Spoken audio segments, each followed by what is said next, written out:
এই যে রাজধানী এতক্ষণ কোথায় ছিলে?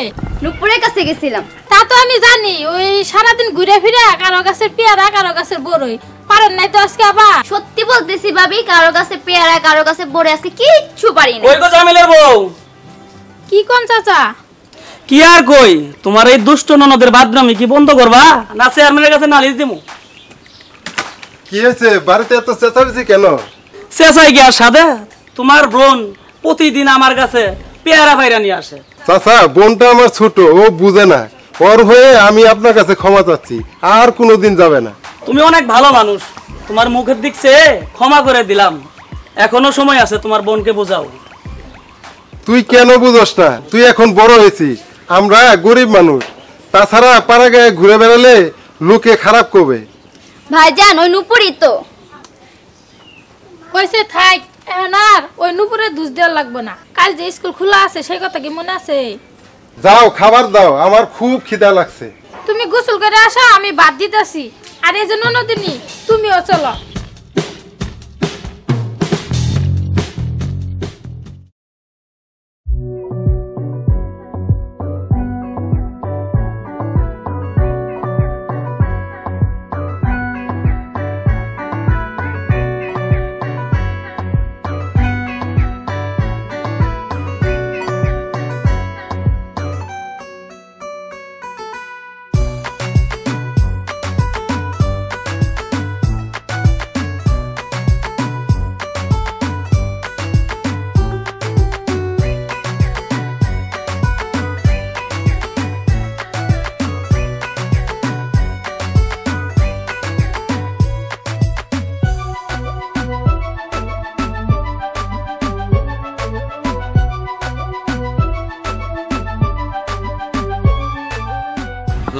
আজ আমি সাথীকে বলেই দিব যে আমি ওকে ভালোবাসি।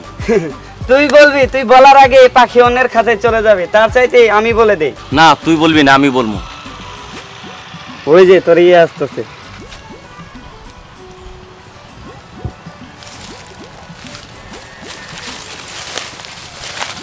সাথী দাঁড়াও, তোমার সাথে আমার কিছু কথা আছে। এই কথা তো 1 বছর ধরে শুনছি। আজ বলবো। বলো। আমি তোমাকে আমি কি? কাল বললে হয় না? ইচ্ছে।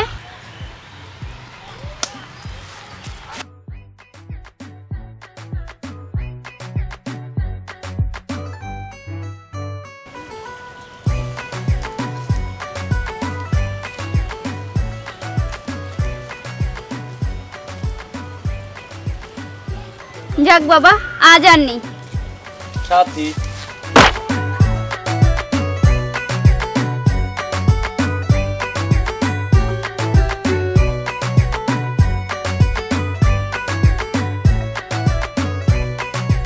জীবন ভাই, আপনি কেন এমন করছেন?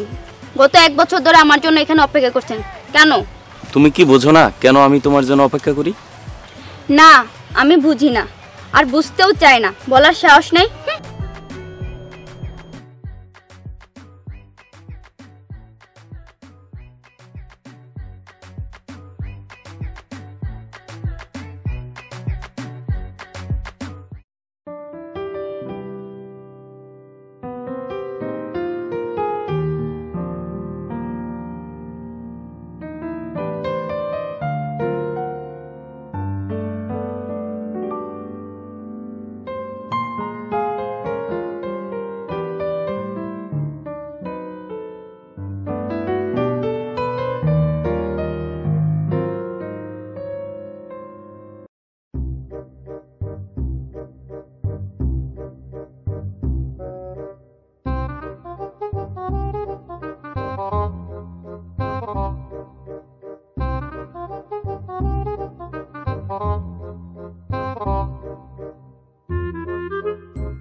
আল্লাহ ঘটকের বাচ্চা, যদি সাথীদের বাড়ির আশেপাশে আর কোনোদিন তোরে দেখি তাহলে তোর ঘটকালি সারা জীবনের জন্য ছাড়াই দেবো।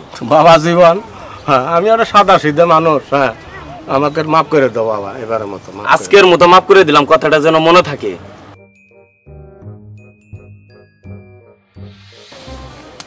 আমিও বনমালী ঘটক, এ পর্যন্ত 1300 বিয়ের ঘট খালি করেছি আমার বিয়ে ছাড়া। হ্যাঁ, আমার কি অপমান, এই অপমানের প্রতিশোধ আমি নিব।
এ সালাম, ছাতাটা নিয়ে আয় তো।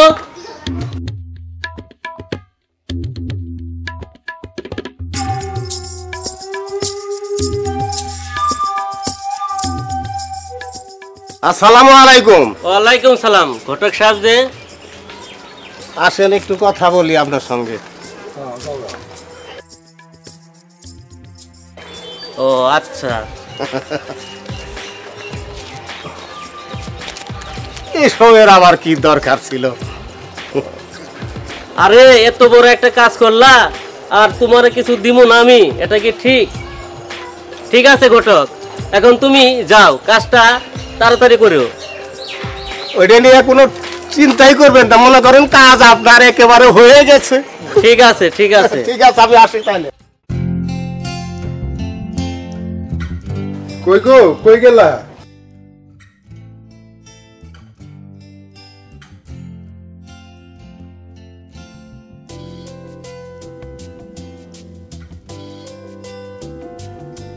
বোনটারে তো দেখি না, কই গেছে?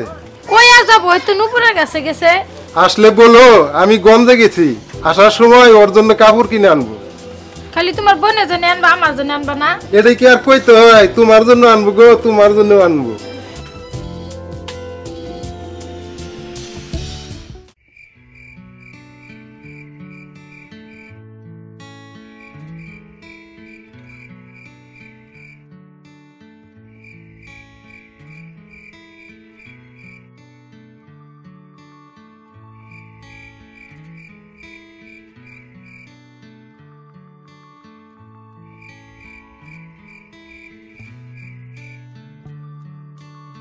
সাথী, তোর কথা ভেবে আমরা এখনো যে কোনো সন্তান নেই, তুই আমাদের সন্তান। কি বলবে বলো। তোর একটা বিয়ের ঘর এসেছে, বিরাট বড় লোক, তোর ভাই কিন্তু কথা দিয়ে ফেলেছে। ভাবি, আমি আরো পড়তে চাই। তুই কিন্তু না করিস না, তুই যদি না করিস তোর ভাই কিন্তু বিরাট কষ্ট পাবে মনের মধ্যে। তুমি ভাইকে বুঝিয়ে বলো আমি এখন বিয়ে করতে চাই না। ঠিক আছে, তুমি পড়ো, দেখি তোমার ভাইকে বলে কি করতে পারি।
আজ তোর সাথে এখনো আসলো না, শরীর টরীর খারাপ হলো নাকি? একবার গিয়ে দেখে আসতে হয়।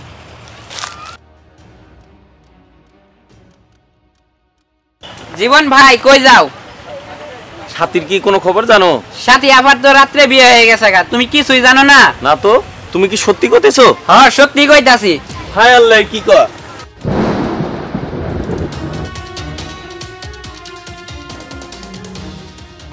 বাবা জীবন, তুমি এরকম করতেছো কেন বাবা? কেমন কইতাছি কে?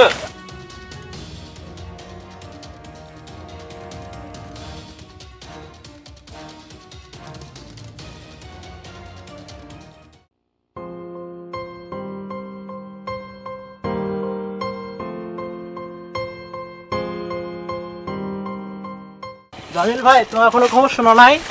কেন, কি হয়েছে? তোমাদের সাথী তো গলায় দড়ি দিয়া মরে গেছে। আল্লাহ, এটা কি করছো তুমি?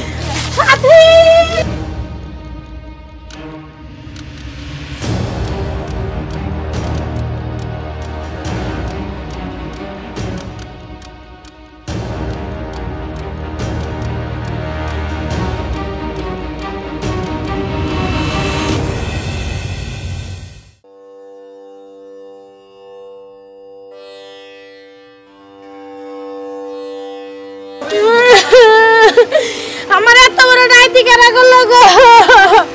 তোমার কি আছে বোন? ও বোন, তোমার কারা খুন করলো গো?